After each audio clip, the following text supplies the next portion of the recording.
부활주일을 맞은 우리 가운데에 주님의 큰 은혜가 함께하기를 소망합니다.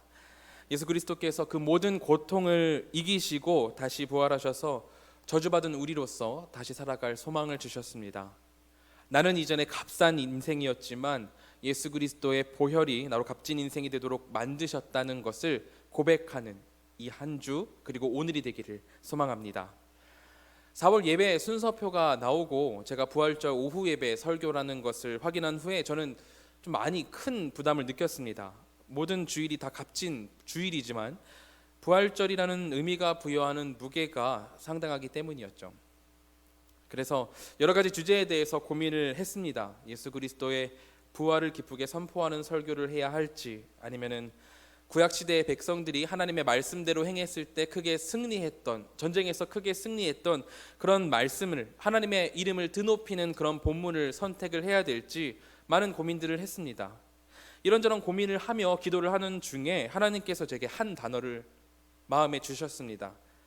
그리고 그 단어가 제 마음을 동했습니다. 바로 고통이라는 단어였죠. 예수 그리스도께서 부활하신 이 기쁜 날에 다시 고통을 묵상한다는 것이 일반적으로는 잘 안 맞아 보입니다. 하지만 저는 이 고통의 주제야말로 예수님의 사역을 더 중요하게 만들고 더 값지게 하는 중요한 역할을 하고 있다고 생각을 했습니다. 예수께서는 고통을 피하지 않으셨습니다. 그대로 받아내셨고 결국에는 그 모든 것들에 대해서 승리해내셨죠. 예수님께서 행하신 놀라운 일들이 우리 그리스도인들에게도 똑같이 적용되고 있습니다. 예수님이 먼저 걸어가신 그 고통의 길이 우리가 고통의 문제를 맞닥뜨렸을 때 어떻게 풀어갈 것인지에 대한 소망을 품게 합니다. 그러므로 우리가 고통에 대해서 깊이 통찰하고 생각할 때에 부활의 의미는 우리 안에서 2배, 3배로 더 커질 것이며 예수님에 대한 사랑도 깊어질 것이라 믿습니다. 그러므로 오늘 우리가 함께 고통의 문제를 함께 살펴봤으면 하는 마음으로 오늘의 본문을 선택하게 되었습니다. 특별히 구약에는 고통의 문제를 안고 수없이 고민하고 씨름했던 믿음의 선배님들이 많이 있습니다. 요셉이 있었고 욥도 있었고요. 다윗 왕도 왕이 되기 전에 집도 없이 떠돌아다니면서 수없이 죽음의 위기를 겪으며 고통을 겪어야 했습니다. 그 수많은 인물들 중 저는 오늘 하박국 선지자의 이야기를 나누려고 합니다. 왜냐하면 그가 처했던 고통스러운 현실이 지금 우리의 현실과 비슷하다고 저는 생각했기 때문입니다. 하박국서 1장 2절에서 4절의 말씀입니다. 제가 한번 읽어보겠습니다. 여호와여, 내가 부르짖어도 주께서 듣지 아니하시니 어느 때까지리이까? 내가 강포로 말미암아 외쳐도 주께서 구원하지 아니하시나이다. 어찌하여 내게 죄악을 보게 하시며 패역을 눈으로 보게 하시나이까? 겁탈과 강포가 내 앞에 있고 변론과 분쟁이 일어났나이다. 하박국서는 3장밖에 안 되는 짧은 그런 성경인데요. 특이한 점은 하박국서의 시작부터 하나님께 탄원하는 내용이, 우리가 지금 읽은 대로, 제가 읽은 대로 하나님께 탄원하는 내용이 바로 시작된다는 겁니다. 선지자가 하나님께 탄원을 하고 있습니다. 날마다 악을 마주치며 혼란과 폭력이 도처에서 터져 나오는 이 현실에 대해서 하나님께 도움을 요청을 하고 있죠. 하지만 문제는 1절에 나오듯 여호와여, 내가 부르짖어도 주께서 듣지 아니하시니 어느 때까지리이까? 공동체 안에 일어난 불의로 하나님을 애타게 부르고 있는데 하나님이 대답이 없으시다는 거예요. 하나님께서 직접 택하신 백성들입니다. 근본적으로 하나님을 위해서 모인 공동체였습니다. 그런데 그 안에 하나님이 없는 거예요. 하나님을 닮은 공의가 상실되고 의인이 악인에게 당하며 정의가 거꾸로 뒤집혀 있는 이 현실에 대해서 하나님께 탄원하고 있는 것입니다. 이렇게 무너진 상황인데 하나님께서 오랜 시간 동안, 오랜 세월 동안 응답을 멈추시고 바라만 보고 계시는 것 같으니 하박국 선지자 자신의 머리로는 도저히 이해할 수 없는 그런 현실이 눈앞에서 펼쳐지고 있는 것이죠. 저는 어렸을 때부터 교회를 참 좋아했습니다. 교회 생활하는 게 되게 좋았어요. 누구나 다 밝게 맞아주시고 칭찬해주시고 뭐라던 잘한다 막 해주시면서 응원을 해주시니까 찬양도 열심히 하고 예배도 열심히 드리면서 교회는 행복한 곳이라는 이런 공식을 가지고 열심히 교회를 다녔습니다. 그렇게 신앙생활을 하면서 중학생이 고등학생이 되고 성인이 되고 나이가 들어가면서 교회 안으로 더 깊숙이 들어가게 되었습니다. 이렇게 깊숙이 들어간 후 제 시각이 여전히 어렸을 때와 같았을까요? 아쉽게도 그러지 못했습니다. 여기는 교회인데 이렇게 해도 되나? 성경이 이렇게 말을 하고 있나? 이것은 본질에서 너무 엇나간 것이 아닌가? 온갖 이해할 수 없는 상황들이 제게 물밀듯이 들어왔습니다.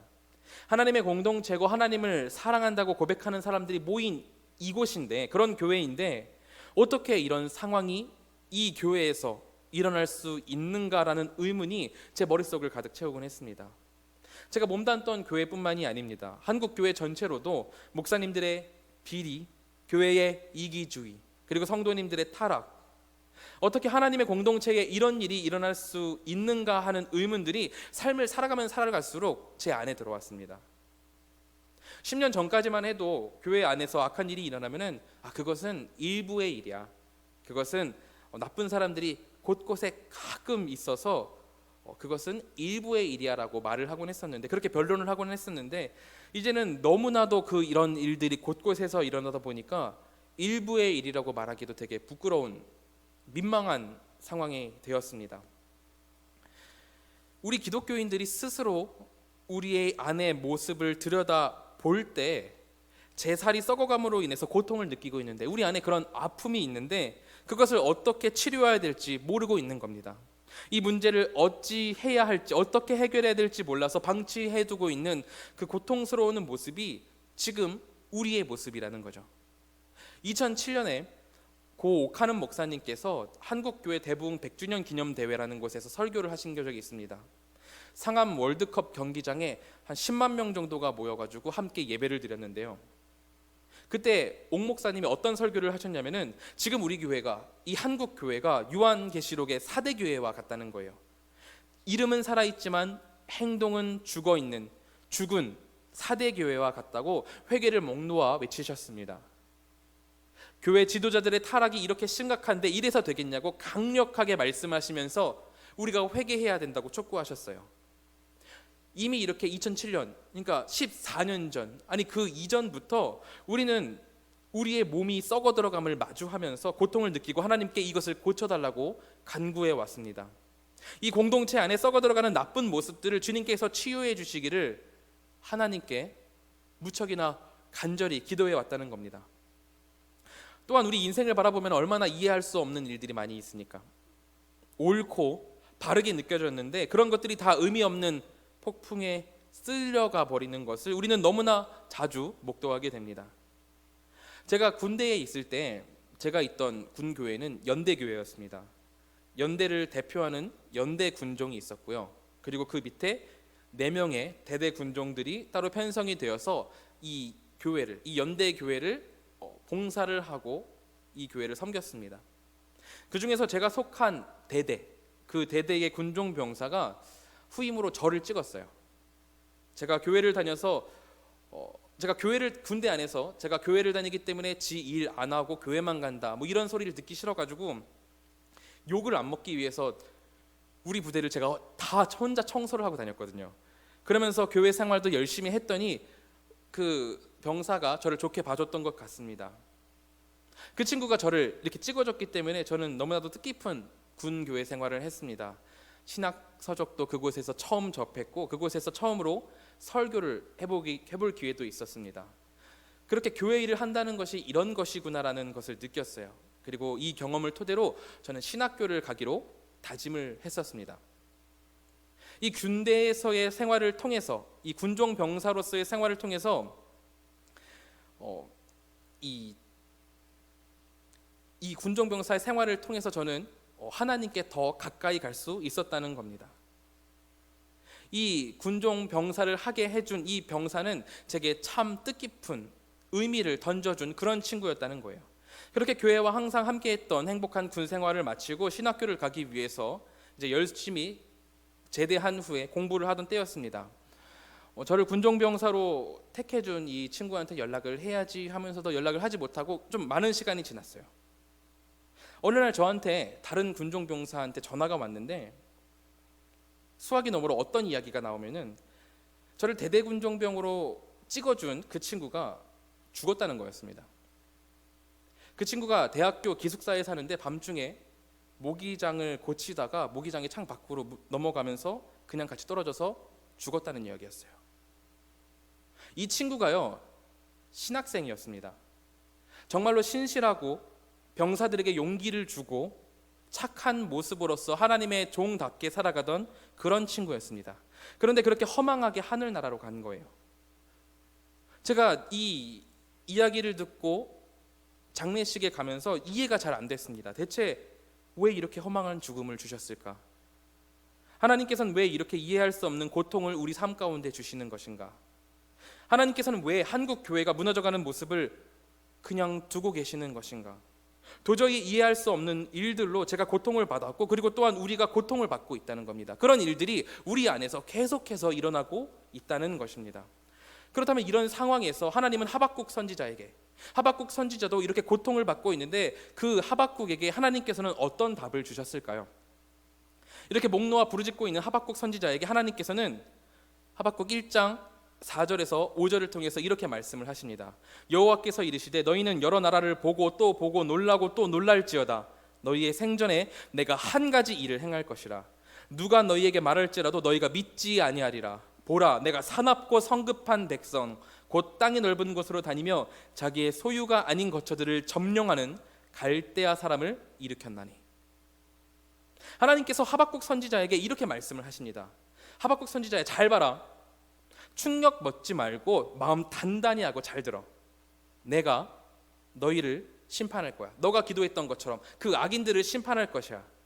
너희들이 나의 백성답게 살지 못하고 악한 일들을 행했다는 것을 내가 심판할 것이다. 그런데 흉악하고 잔악하며 천하를 정복하고 민족들을 좌지우지하는 갈대아 민족, 이 민족으로 너희를 심판할 것이다. 이게 무슨 말이냐면은 하나님께서 하박국의 요청대로 이스라엘의 악한 백성들을 치실 것인데 그 치시는 손이 하나님이 직접 행하시는 것이 아니라, 아니면은 하나님의 백성으로 거룩한 손으로 하시는 것이 아니라 저 바벨론의, 이 갈대아 사람들이라는 게 바벨론 사람들을 말하는 건데, 이 바벨론의 흉악한 무리들로 할례 받지 않은 이방인들로 하나님의 백성들을 치시겠다고 말씀하고 계신 겁니다. 우리가 너무 잘 알고 있다시피 유대인들은 이방인들을 정말 낮게 보았어요. 부정하다고 생각을 했습니다. 자신들의 인식 속에서 이방인들은 할례 받지 않은 하나님께 버려진 무리들이었어요. 그런데 하나님께서 이방인들을 들어서 사용을 하신다는 거예요. 이것 자체가 하박국에게는 이해가 되지 않는 그런 일이었을 겁니다. 그래서 하박국이 하나님께 다시 이렇게 대묻죠. 오늘 본문 13절입니다. 주께서는 눈이 정결하심으로 악을 참아 보지 못하시며 패역을 참아 보지 못하시거늘 어찌하여 거짓된 자들을 방관하시며 악인이 자기보다 의로운 사람을 삼키는 대로 잠잠하시나이까. 하박국이 하나님의 대답을 듣고 따져서 묻고 있는 겁니다. 하나님, 어찌하여, 어떻게 주님의 심판을 이행할 도구로 저 되먹지 않은 이방인들을 갖다 쓰실 수 있는 겁니까? 주님께서는 눈이 정결하신 분이시기 때문에 악을 보지 못하시고 묵과하지 않으시는 분이거늘 어찌 저 악한 자들을 들어서 사용을 하신다는 말씀이십니까? 저들은 극악무도해서 사람들을 다 죽이고 다니고 힘을 믿고, 하나님을 믿는 것이 아니라 힘을 믿고 의지하는 자들이며 의로움과는 거리가 먼 자들인데 어떻게 저들을 사용하신다는 말씀이십니까? 하박국에게요, 고통스러운 문제가 있었습니다. 내 사랑하는 조국과 민족이 그 안에서 부패함으로 인해서 약자들이 고통을 받고 하나님이 높임을 받지 못하는 악한 상황을 바라만 봐야 하는 그런 고통이 있었어요. 이것을 오랜 시간 동안 하나님께 간구했지만 하나님께서 돌아보지 않으시는 것 같았습니다. 그럼에도 마지막으로 힘을 내서 이것을 회복시켜 주시기를 하나님께 간구했습니다.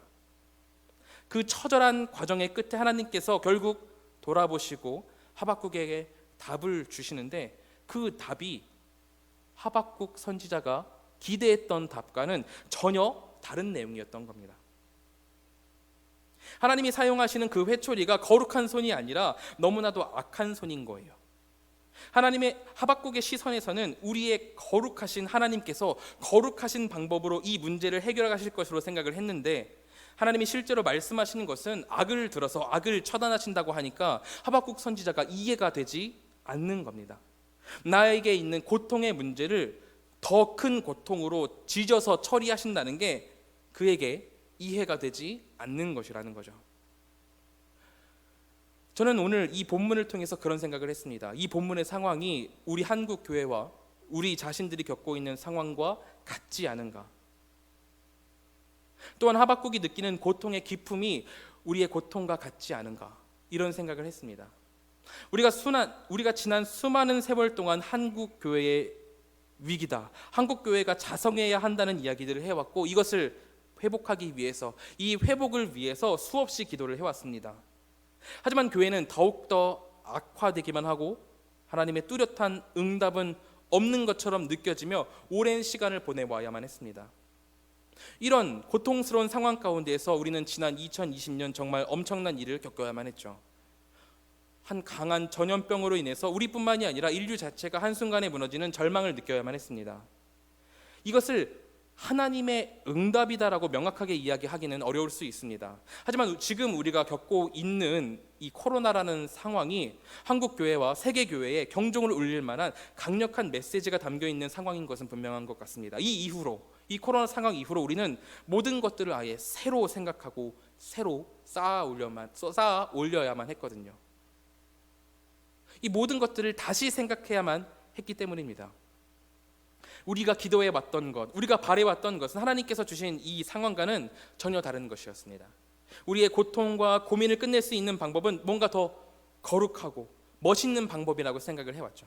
평양대부흥처럼 모든 교회가 죄를 자복하며 눈물을 흘리고 주님 앞으로 나오면서 주일에는 모든 가게들이 문을 닫고 교회는 힘찬 찬양에 울리는 그런 이상을 꿈꾸어 왔을지도 모르겠습니다. 하지만 최소한 지금까지 하나님께서는 그런 방법을 사용하지 않으셨습니다. 마치 하박국의 기도를 들으신 하나님이 저 악한 갈대아인들을 들어 벌하시겠다고 이해할 수 없는 말씀을 하시는 것처럼 우리는 코로나로 인해서 예배조차 쉽지 않고 우리가 교회에 모인다는 이유로 욕을 먹어야 하는 처절한 고통의 시간을 보내도록 하나님께서는 우리에게 그 모든 일들을 행하셨습니다. 하나님께서 행하시진 않으셨겠죠. 하지만 하나님께서 그 모든 것들을 허락하셨습니다. 저는 이것도 아직도 이게 잘 이해가 되지 않습니다. 우리 성도님들께서도 한번 이런 생각을 해보셨을 수 있을 것 같아요. 하나님, 그래도 우리가 예배는 할 수 있어야 되지 않겠습니까? 하나님께 예배하기 위해서 우리가 모이려는 건데 이렇게 코로나 때문에 예배를 할 수가 없다뇨.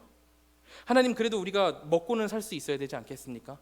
하나님의 백성인데 우리가 굶어 죽을 수는 없잖아요. 코로나 때문에 우리가 이렇게 쓰러질 수밖에 없는 상황인데 하나님, 우리가 이렇게 살아갈 수는 없지 않습니까? 라고 그런 기도해보지 않으셨습니까?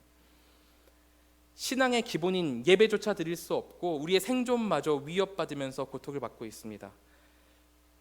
하나님, 이 일을 어떻게 해야 될까요? 라는 질문이 제 안에 가득 차서 머리를 복잡하게 하곤 했습니다. 그리고 2020년이 지나고 1년이 지나 지금까지 오면서 이제는 제가 이해할 수 있는 범위를 넘어서 가지고 어느 한편으로는 망각을 하기 시작했어요. 그냥 생각을 뒤로 미루면서 그냥 망각을 하기 시작했습니다.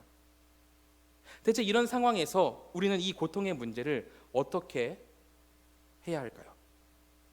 오늘 성경을 보면 하박국은 이런 상황에서 이렇게 행했습니다. 하박국 2장 1절입니다.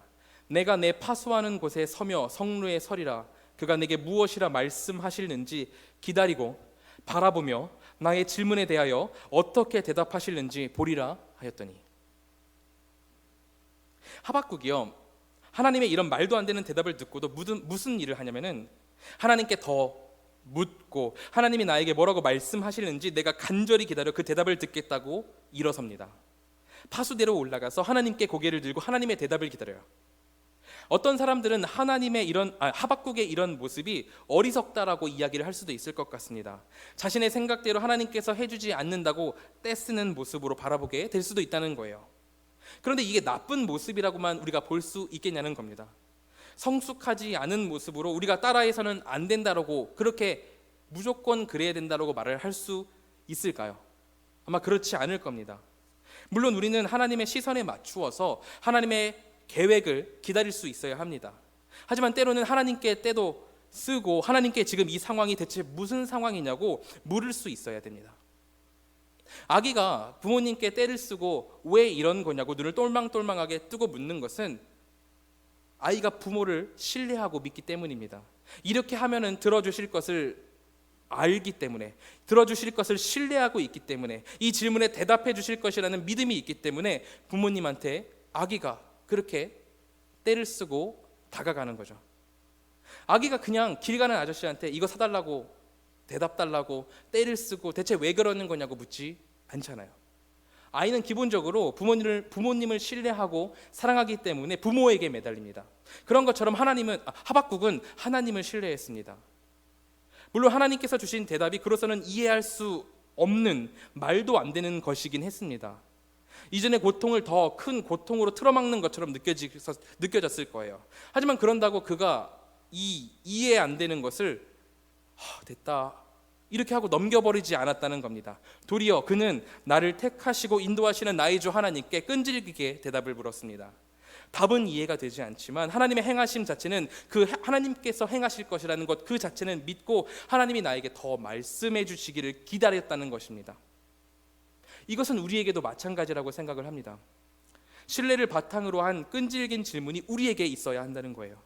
잘 모르겠으면은, 우리 마음에는 들지 않더라도 하나님께서 하신 일들을 바라보면서 대체 이것은 무슨 의미인지 이 일을 행하신 분께 간절히 되물어야 한다는 겁니다. 이렇게 우리가 하나님의 의도를 이해하려고 노력을 하고 무엇이 옳은 것인지 간절히 바라면 하나님은 우리에게 하나님을 알아가고 하나님을 이해할 수 있는 시각을 우리에게 주신다는 거죠. 이미 성경을 받아든 우리는 너무나도 잘 알고 있지 않습니까? 하박국이 3장 맨 마지막 부분에 가서 어떤 고백을 하는지 우리는 너무나도 잘 알고 있어요. 그가 어떤 고백을 합니까? 너무나도 처절하지만 아름다운 고백을 하죠. 비록 무화과 나무가 무성하지 못하고 포도나무에 열매가 없고 감람나무에 소출이 없고 논밭에 먹을 것이 하나도 없으며 우리의 양떼가 없고 외양간에 송아지가 없을지라도 나는 여호와로 말미암아서 즐거워할 것입니다. 나의 구원의 하나님으로 말미암아 기뻐할 것입니다. 이런 놀라운 고백을 하게 되는 것입니다. 내가 이렇게 빈털터리가 되는 것, 우리 민족이 이렇게 어려움을 겪게 되고 고통 가운데 있더라도 하나님께서 계획이 있으시고 하나님께서 이루어주실 것을 신뢰하기 때문에 기쁨으로 이 모든 것들을 인내하며 버텨나가겠다는 겁니다. 이렇게 이해되지 않는 상황에서도 하나님께 간절하게 묻는 것, 하나님을 신뢰하기에 물어본다는 그 자체가 현대를 살아가는 우리 성도들에게 있어서 매우 중요하다는 것입니다. 아무리 똑똑하고 잘난 사람도 하나님의 생각을 절대 이해할 수는 없을 겁니다. 하나님의 생각을 우리가 어떻게 이해를 하겠어요? 제가 이전에 섬기던 교회의 목사님이 교수님이신데 정말로 탁월하신 분이었습니다. 어느 한 사람 이분을 만나고 나서 따르지 않는 분이 없었어요. 설교도 잘 하시고 화술에도 능통하셨습니다. 그런데 이분이 사역을 하실 때 제가 옆에서 바라봤을 때 사역이 한 번에 잘 된 일이 단 한 번도 없습니다. 항상 구멍이 생기고 어려운 일이 생겨가는 거예요. 그래서 기도할 수밖에 없고 하나님의 응답을 기다릴 수밖에 없었습니다. 하나님께서 때론 저런 방식으로 하나님의 길을 따라서 모든 사역을 이끌어 가시는데 사람이 똑똑한 것으로는 하나님의 계획을 전혀 알지 못한다는 겁니다. 우리 한가람의 성도 여러분, 하나님을 신뢰하고 하나님께 끝까지 묻는 우리가 되기를 소망합니다. 하나님께서는 우리를 절대로 놓지 않는 분이십니다. 분명히 우리에게 대답을 주실 겁니다. 우리가 간절히 묻는다면, 하나님께 간절히 구한다면 하나님께서는 우리에게 분명히 대답을 주실 것입니다. 그 대답을 끝까지 붙잡는 우리가 되기를 바랍니다. 하나님께서는 하박국에게도 결국 두 가지의 대답을 주셨습니다. 첫째는 2장 3절에 있습니다. 이 묵시는 정한 때가 있나니 그 종말이 속히 이르겠고 결코 거짓되지 아니하리라. 비록 더딜지라도 기다리라. 지체되지 않고 반드시 응하리라. 모든 일의 때는 하나님께 달려 있습니다. 하나님께서 정하신 때에 하나님께서 하나님의 방법으로 행하실 것입니다. 무엇보다 하나님께서는 이스라엘을 위한 일들을 이미 진행을 하고 계셨습니다. 하박국이 맨 처음에 하나님의 대답이 없다고 주께 부르짖고 있을 때 그 이전부터 하나님은 계획을 가지고 하나님의 때를 향해서 느린 속도지만 나아가고 계셨습니다. 그것이 비록 느리고 더딜지라도 하나님께서는 분명히 심판을 이룰 것이고 이스라엘의 악한 일들을, 이스라엘의 악인들을 처단하는 동시에 하나님께서 들어 쓰셨던 이 이방인들, 갈대아인들을, 악한 갈대아인들 또한 하나님께서 부수실 것이라고 말씀을 하고 계시는 거예요. 하나님께서 갈대아인들을 회초리로 사용을 하시긴 했지만 그것이 그들을 이뻐한다는, 그들을 사랑한다는 의미가 아니라는 겁니다. 무엇을 들어서 회초리로 사용하실 것인지는 하나님의 마음이십니다. 하지만 그렇게 하나님이 행하시는 그런 사용이 끝난 이후에는 이 갈대아인들은 그들의 죄값을 단단히 받게 될 것입니다. 그들이 악하게 행동한 만큼 하나님의 벌을 강하게 받게 될 것입니다. 하나님의 결말이 하나님이 정하신 때에 있을 것이고 하나님은 비록 느리더라도 그 길을 향해서 계속해서 나아가고 계시다는 거죠. 그리고 두 번째 대답, 성경 전체적으로도 봐도 놀라운 대답이 2장 4절에 나와 있습니다. 4절입니다. 보라, 그의 마음은 교만하며 그 속에서 정직하지 못하나 의인은 그의 믿음으로 말미암아 살리라. 하나님의 백성들로 고통받게 하는 모든 것들이 하나님의 때에 반드시 심판받게 될 것입니다. 그렇다면 중요한 것은 하나님의 심판 날에 대체 누가 살아남을 수 있냐는 것입니다. 그것에 대해서 하나님은 이렇게 말씀을 하셨어요. 의인은 그의 믿음으로 말미암아 살리라. 하나님께서는 심판이 올 것이고 다 쓸려 나가겠지만 그 가운데 살아남을 자가 있으니 그 자들은 바로 하나님을 믿고 하나님의 길로 행하는 의인이라고 말씀을 하십니다. 하나님의 때를 기다리며 하나님의 길을 행하는, 하나님의 말씀대로 행하는 그 의인에게 하나님은 구원을 주실 것이라고 말씀을 하고 계신 거죠. 이것은 우리에게도 마찬가지입니다. 지금 우리는 유례 없는 큰 고통의 길을 걷고 있습니다. 그 길을 지나고 있죠. 이 길은 끝이 보이지 않고 어두워서 어떻게 이겨내야 할지 답답할 뿐입니다. 하지만 하나님께서는 우리에게 말씀을 하시는 거예요. 하나님의 심판의 때가 분명히 있을 것이고 더디더라도 지체 없이 임할 것이다. 그러니 우리는 하나님을 믿는 의인이 되어서 우리의 신앙을 지켜나가면 하나님께서 결국에는 구원의 길로 우리를 인도하실 것이라는 겁니다. 이것을 고통의 문제로 적용을 해볼까요? 우리는 우리가 가지고 있는 고통의 문제에 대해서 해결을 간구할 때 고통이 우리 삶 가운데에서 단번에 제거되기를 바랍니다. 그것을 기대해요. 하나님께서 놀라운 손으로 한번 탁 터치해 주시면 이 모든 것들이 해결되고 원만해질 것을 기대하죠. 하지만 그렇게 우리가 고통의 문제를 두고 하나님께 기도할 때 하나님은 그것을 제거하는 방식을 택하지 않으십니다. 우리의 기대대로 하지 않으시고 하나님의 때를 정해서 하나님의 방식으로 행하십니다. 그게 뭐냐면은 우리가 고통의 문제를 맞닥뜨려서 벌벌 떨면서 이 앞에 있는 이 문제들을 하나님 치워주세요라고 기도하고 막 벌벌 떠는 게 아니라 고통이 우리 앞으로 왔을 때 이 문제를 지금 나로서는 이해할 수 없지만 이 고통이 왜 나한테 왔는지는 이해할 수 없지만 하나님 주님만 믿고 나아갑니다 하면서 주님 손 붙들고 고통을 통과해 나갈 때 성장하도록 우리를 인도하신다는 겁니다. 우리가 어디까지 성장하도록? 의인이 되도록, 의인에 이르기까지 흔들리지 않는 믿음을 가지고 어디서든 하나님의 백성답게 살아갈 의인에 이르기까지 하나님께서 우리를 인도하신다는 겁니다. 하박국이 이 진리를 깨달았을 때 아까 말했듯이 3장 마지막에서 외치듯 비록 무화과 나무에 소출이 없고 포도나무에 열매가 없고 감람나무에 소출이 없고 논밭에 먹을 것이 없으며 우리의 양이 없고 외양간에 송아지가 없을지라도 나는 여호와로 말미암아 즐거워할 것입니다. 나의 구원의 하나님으로 말미암아 기뻐할 것입니다. 이렇게 믿음의 고백을 할 수 있게 되는 겁니다. 그러므로 부활을 기념하는 이 주일 우리가 고통의 문제를 받아들이며 그 길이 하나님께서 나를 성장시키시고 의인의 길로 인도하시는 길임을 믿으며 하나님께로 나아가길 소망합니다. 힘들고 어려운 길입니다. 너무나도 어려운 길이지만 예수께서 이미 이 길을 앞서 걸으셨고 승리하셔서 부활을 우리에게 증거하셨습니다. 이 어려운 상황에도 우리가 소망을 가질 수 있는 것은 우리 예수께서 승리하셨다는 그 사실이 우리 안에 확실히 있기 때문입니다. 그러므로 소망이 없어 보이지만 소망을 품으며 예수 그리스도의 뒤를 따라 걸으는 우리 한가람 교회의 모든 성도님들이 되시기를 진심으로 소망합니다. 아멘.